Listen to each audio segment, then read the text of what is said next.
오늘 마태복음 21장 9절에서 13절 말씀 중심으로 예수 그리스도의 삼중직 왕이신 예수님에 관한 말씀 나누도록 하겠습니다. 우리 지난주에 예수님이 삼중직 가운데 대제사장이시다라는 말씀 나눴죠. 예수님이 하나님과 사람 사이에 유일한 중보자가 되셔서 우리의 죄를 용서하시는 대제사장이시다라는 말씀을 나눴습니다. 유대인들이 묻습니다. 대제사장은 레위 지파만, 아론의 후손만 되는 거야. 예수님은 무슨 근거로 대제사장이라고 하니?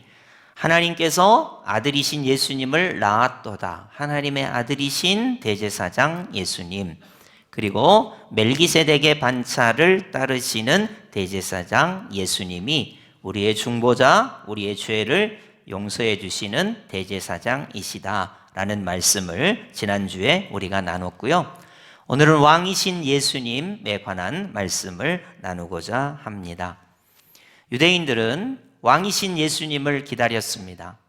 유대인들이 기다리는 메시아는 다윗의 자손으로 이 땅에 오셔서 로마를 물리치고 군대를 일으켜서 모든 나라 위에 우뚝 서는 위대한 이스라엘을 만드는 것을 고대했던 것이 바로 유대인들이었습니다.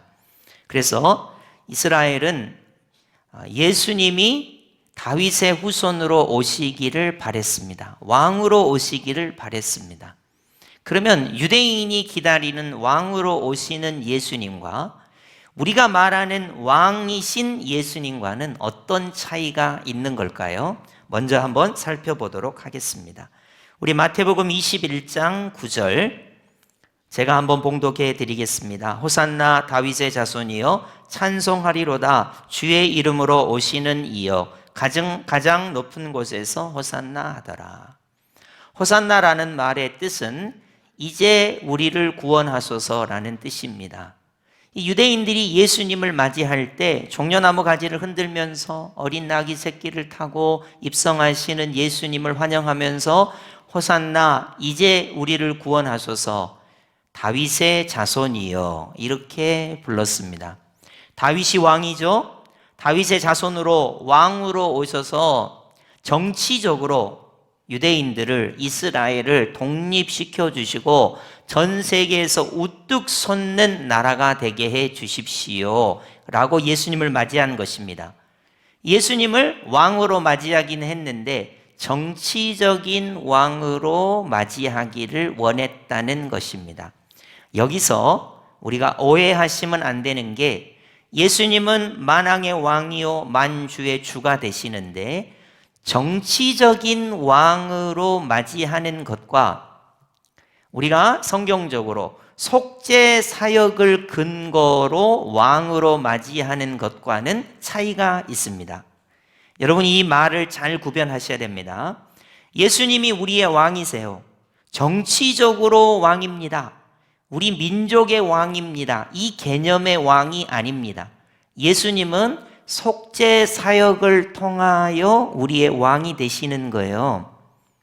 자, 내가 죄인인데 예수님을 믿음으로 구원받았습니다. 그래서 예수님이 나의 주인, 나의 주님, 나의 왕이 되십니다.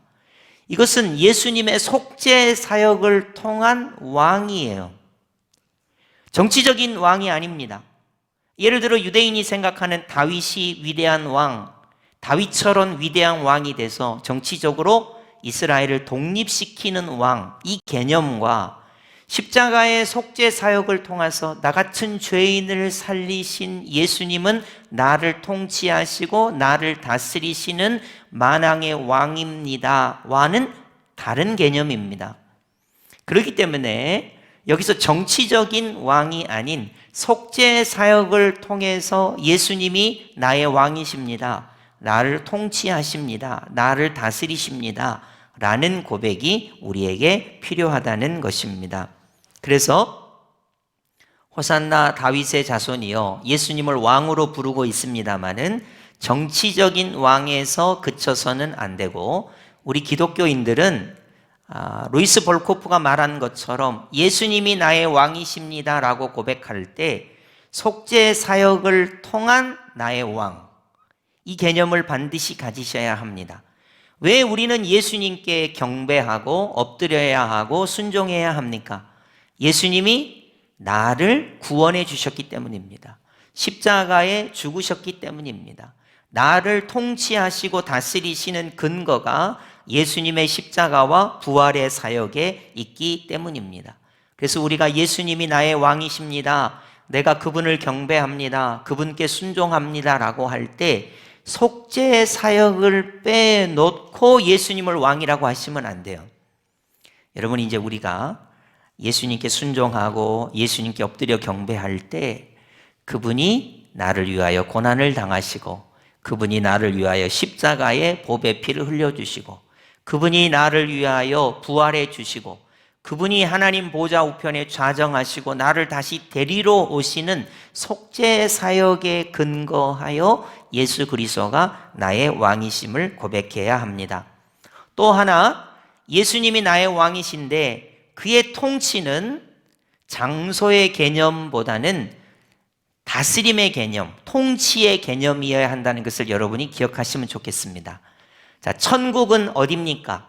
장소의 개념이죠. 죽어서 가는 곳, 이게 천국입니다. 그러면 통치의 개념은 무엇입니까?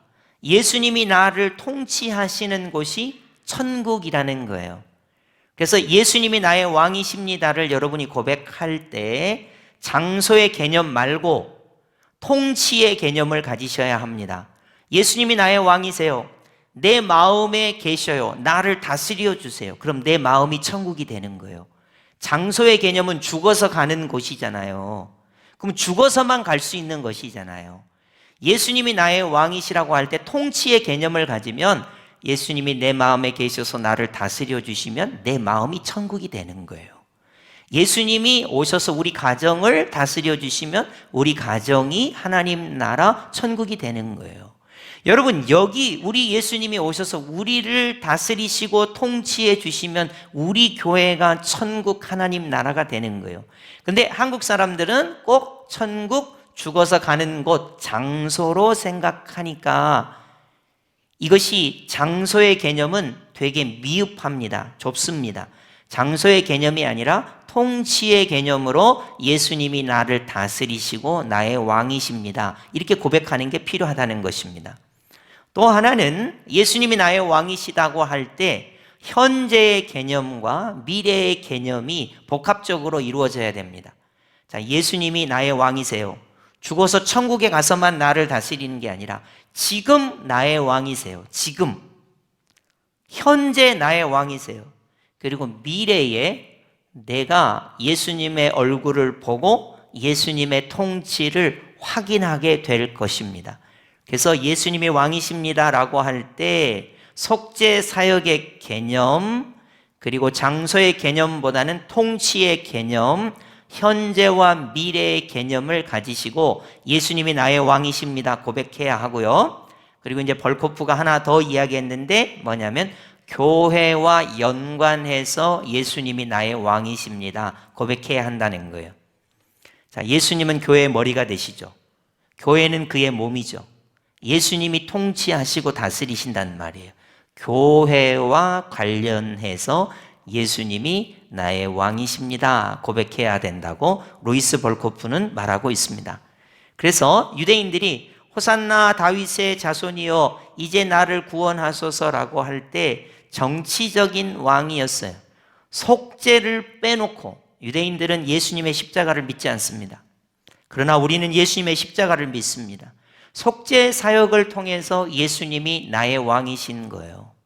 그리고 장소를 포함해서 예수님이 통치하시는 모든 공간이 예수님이 나의 왕이신 거예요. 내 심령에서 예수님을 왕으로 믿으면 내 심령이 하나님의 나라, 천국이 되는 거예요. 우리 가정에서 예수님을 나의 왕으로, 우리의 왕으로 모시면 그 가정이 하나님 나라, 천국이 되는 것입니다. 교회 공동체가 예수 그리스도를 우리의 통치의 대상으로 왕으로 믿으면 교회 공동체가 천국 하나님의 나라가 되는 것이고 죽어서 가는 장소적인 천국도 당연한 것이죠. 그래서 현재 예수님이 나의 왕이시고 미래에 예수님이 나의 왕이시고 교회 공동체를 통해서 교회는 예수 그리스도의 통치, 왕 되시는 역사가 있어야 한다는 것입니다. 이런 내용으로 예수님이 나의 왕이십니다, 이렇게 말씀을 전하고 마치면 좋겠지만 너무 짧아서 조금 더 덧붙이면 예수님이 자기 자신을 왕이라고 표현하는 표현을 한 2가지 정도 더 살펴보겠습니다. 오늘 본문은 아닙니다만은 마태복음 22장 42절로 가시면 다음과 같은 성경 구절이 있습니다. 너희는 그리스도에 대하여 어떻게 생각하느냐? 누구의 자손이냐? 대답하되 다윗의 자손이니이다. 아멘. 여러분, 이 질문은 되게 상식적이에요. 여러분, 예수님은 그리스도이신데 그리스도는 누구의 자손이냐?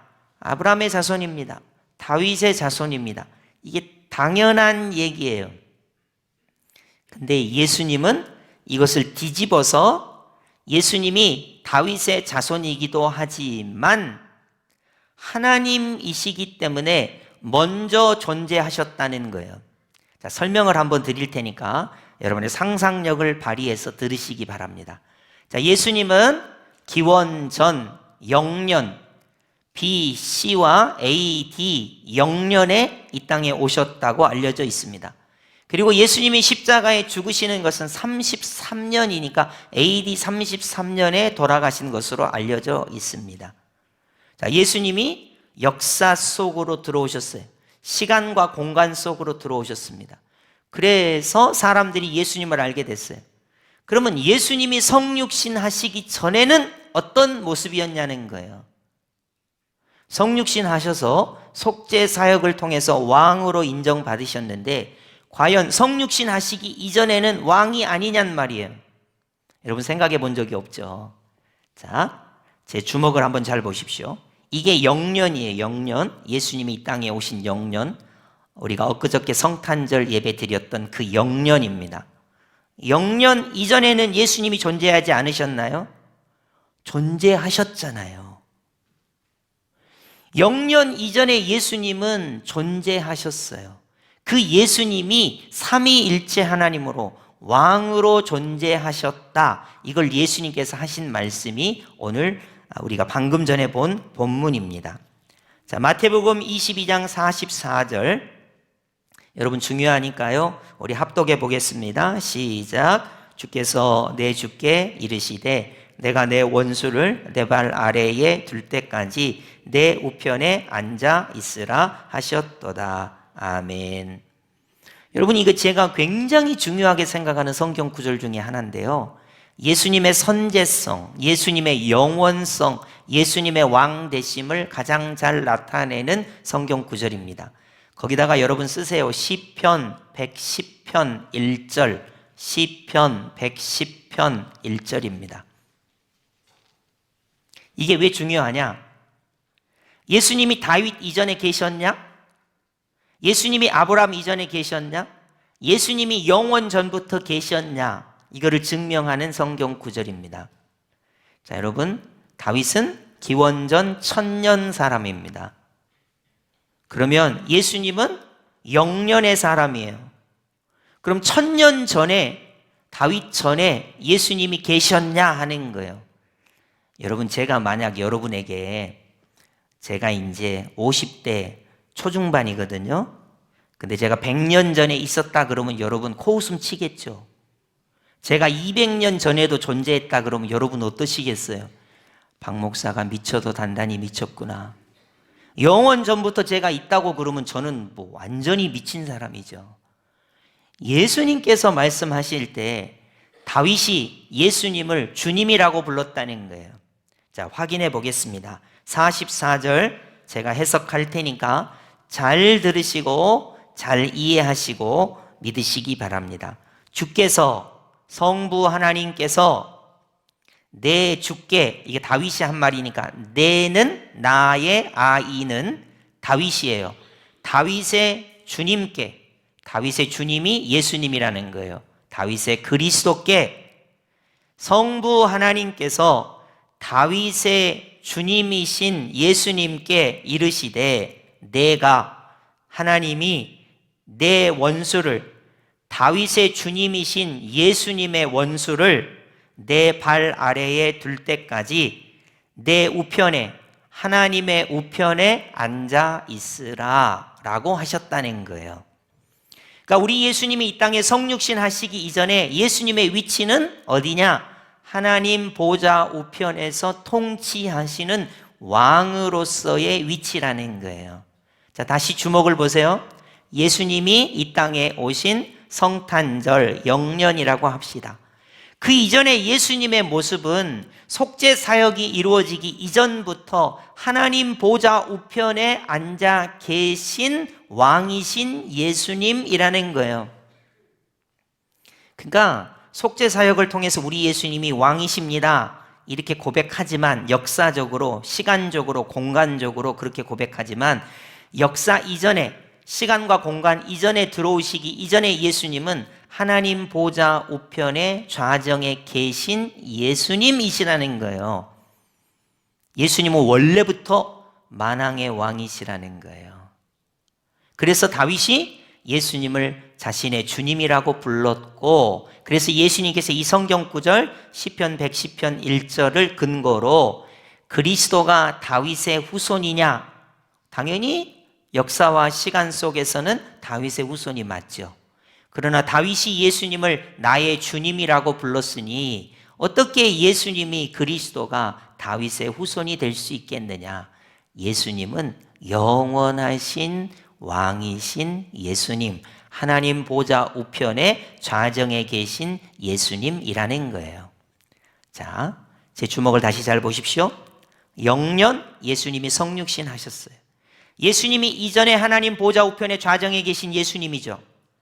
자, 예수님이 고난을 당하시고 십자가에 죽으시고 부활하셨습니다. 부활하셨어요. 그리고 하나님 보좌 우편으로 다시 가셨습니다. 그러니까 예수님은 하나님 보좌 우편에 먼저 계셨던 영원하신 왕이신 예수님, 십자가에 죽으시고 부활하시고 승천하셔서 하나님 보좌 우편으로 가셨습니다. 그러니까 원래 예수님은 하나님 보좌 우편의 좌정에 계신 왕이신 예수님이라는 거예요. 여러분, 속죄 사역을 통해서 예수님을 왕이라고 고백하지만 속죄 사역 이전에 우리 예수님은 원래부터 만왕의 왕이신 예수님이라는 것입니다. 여러분, 이것을 반드시 여러분이 기억하시고 믿음으로 고백해야 하겠습니다. 그러면 예수님께서 자신을 왕이라고 표현한 또 다른 표현을 한번 살펴보겠습니다.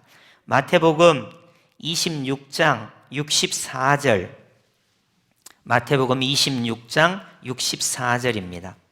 제가 봉독해 드리겠습니다. 예수께서 이르시되 내가 말하였느니라. 그러나 내가 너희에게 이르노니 이후에 인자가 권능의 우편에 앉아 있는 것과 하늘 구름을 타고 오는 것을 너희가 보리라 하시니. 예수님 말씀하시죠? 예수님은 하나님 보좌 우편에 앉아 계신 것을 너희가 볼 것이다.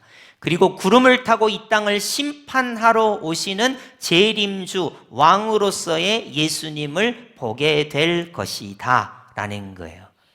그래서 여러분, 예수님이 나의 왕입니다는 현재성이고요, 예수님이 하나님 보좌 우편에 앉아 계시다가 우리를 데리러 다시 왕으로, 재림주로 이 땅에 오실 것입니다. 미래적인 표현이죠. 여러분, 그래서 우리 예수님 하나님 보좌 우편에 앉아 계신 왕, 그리고 산자와 죽은 자를 심판하러 오시는 심판주, 왕이신 예수님이시다. 이렇게 우리가 고백을 하게 됩니다. 이제 마지막으로 확실히 표현하겠습니다. 요한계시록 19장 16절 보시면 19장 11절부터 보겠습니다. 19장 11절.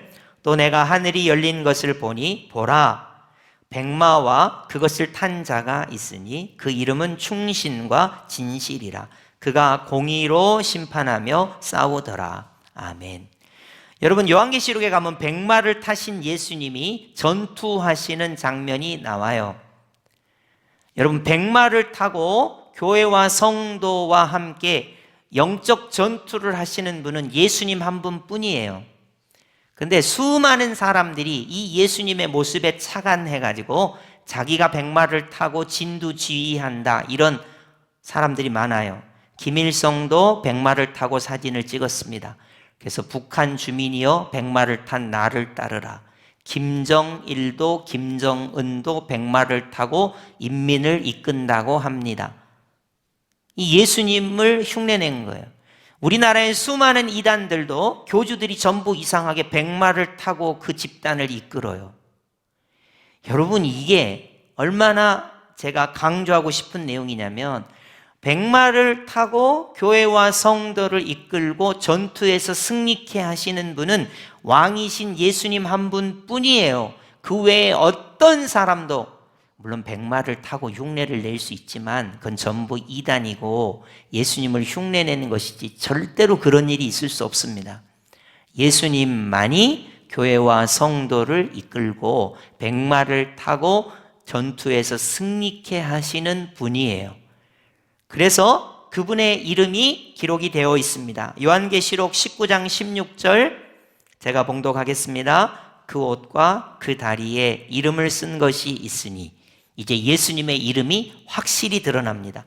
예수님의 이름은 만왕의 왕이요 만주의 주라. 예수님은 속죄 사역을 통해서 저의 왕으로, 우리의 왕으로 오셨습니다. 그러나 그 속죄 사역이 있기 전부터 예수님은 하나님 보좌 우편의 좌정에 계신 만왕의 왕, 만주의 주이십니다. 그리고 하나님 보좌 우편의 지금 좌정에 계시고 다시 우리를 데리러 오시는 만왕의 왕, 만주의 주로, 재림주로 이 땅에 오시게 될 것입니다. 이 이야기가 왜 중요하냐면요, 제가 한번 2024년 형편을 한번 이야기해 보니까 여러분 잘 들어보세요. 자, 2024년에 우리나라에 탄핵이라는 일이 있습니다. 대통령이 탄핵됐죠. 국무총리도 탄핵됐어요. 그 다음에 이제 경제부총리가 이제 권한 대행을 하고 있습니다. 우리나라가 참 정치적으로 어렵습니다. 여러분, 내년에는 1월에 미국의 대통령이 트럼프가 대통령이 됩니다. 정치 지도자가 되죠. 트럼프가 쉽지 않은 정치 지도자입니다. 그래서 되게 어려울 걸로 생각이 됩니다. 여러분, 중국의 정치 지도자는 믿을만 합니까? 시진핑 믿을만 합니까? 믿을 수가 없습니다. 러시아의 정치 지도자는 믿을만 합니까? 푸틴 믿을만 합니까? 전쟁 일으키고 믿을만 합니까? 도저히 믿지를 못하겠습니다. 일본의 지도자는 믿을만 합니까? 역사 인식이 제대로 돼 있습니까? 믿을만 하지 못합니다. 이스라엘의 정치 지도자도 불안하고, 가자 지구도 그렇고, 시리아가 지금 정치 지도자가 러시아로 망명해갖고 시리아 반군이 지금 시리아를 차지했습니다. 시리아도 정치 지도자들이 정말 우리가 믿을만하지 못합니다. 그러고 보니까 세상의 정치 지도자들이 믿을만한 사람이 하나도 없어요. 우리나라도 그렇고, 일본도 그렇고, 중국도 그렇고, 미국도 그렇고, 러시아도 그렇고, 이스라엘도 그렇고, 가자지구도 그렇고, 시리아도 그렇고, 어디 하나 정치 지도자들이 믿을 만한 사람이 하나도 없어요. 그래서 제가 오늘 말씀을 여러분에게 드리고 싶은 것은, 우리는 예수 그리스도가 나의 왕이십니다. 예수 그리스도의 통치를 받습니다. 그분이 나를 통치하시고 그분의 다스리심을 내가 받는 거예요. 물론 여러분, 우리가 건강이 연약하고 물질로 어렵고 내년에도 경제가 어려울 거고 힘들고 어려운 일이 많습니다. 다사다난합니다. 그럼 우리가 세상을 바라보고 정치 지도자를 바라보고 정치를 바라보고 경제를 바라보고 문화를 바라보고 세상을 바라보면 신뢰할 만한 것이 한 가지도 없는데 딱 하나, 그래, 예수님이 나의 왕이시지. 이 세상은 흔들리고 변하고 참 어려운 일이 많아도 나는 누구의 지배, 누구의 통치를 받느냐? 예수 그리스도의 지배, 예수 그리스도의 통치를 받는 것입니다. 물론 우리가 이 땅에 살아가요. 이 땅에 여러 가지 어려움을 겪습니다. 그러나 우리는 누구가 나의 왕이십니까? 예수 그리스도가 나의 왕이십니다. 누구의 통치를 받습니까? 누구에게 순종합니까? 누구로부터 평안을 얻습니까? 예수 그리스도가 나의 왕이요, 예수 그리스도의 그 통치를 받음으로 예수 그리스도의 다스리심을 받게 되는 것입니다. 여러분, 그래서요, 세상이 참 어렵고 힘든 일이 많지만 반드시 여러분이 기억하셔야 되는 것, 예수 그리스도 그는 누구신가? 만왕의 왕, 만주의 주가 되셔서 나를 다스리시고 나를 통치하시고, 이 세상에 별의별 일이 다 있겠지만 나는 예수 그리스도의 다스리심과 그 통치를 받들며 살아가는 것입니다. 여러분, 병들어도, 육신이 연약해도, 아파도, 문제가 있어도, 힘들어도, 정치, 경제, 사회, 문화적으로 이 세상이 흔들리고 복잡해도 예수 그리스도가 나의 왕이요 만왕의 왕이요 만주의 주가 되셔서 나를 통치하시고 다스리시고, 그 예수님이 속죄 사역을 통해서 나의 왕이 되시고, 그 예수님이 현재도 나의 왕이시요 미래도 나의 왕이시요, 그 예수님이 교회 공동체를 통해서 나의 왕이시요, 그 예수님은 통치의 개념, 나의 심령의 왕이시요 우리 가정의 왕이시요 우리 교회의 왕이시요, 예수님의 통치가 임하는 곳마다 예수님은 우리의 왕이시요 우리는 예수 그리스도의 통치를 받는 주의 백성이라고 하는 이 놀라운 신앙 고백이, 이 믿음이 우리 여수 성도 교회 위에 충만하시기를 예수님의 이름으로 축복합니다. 아멘.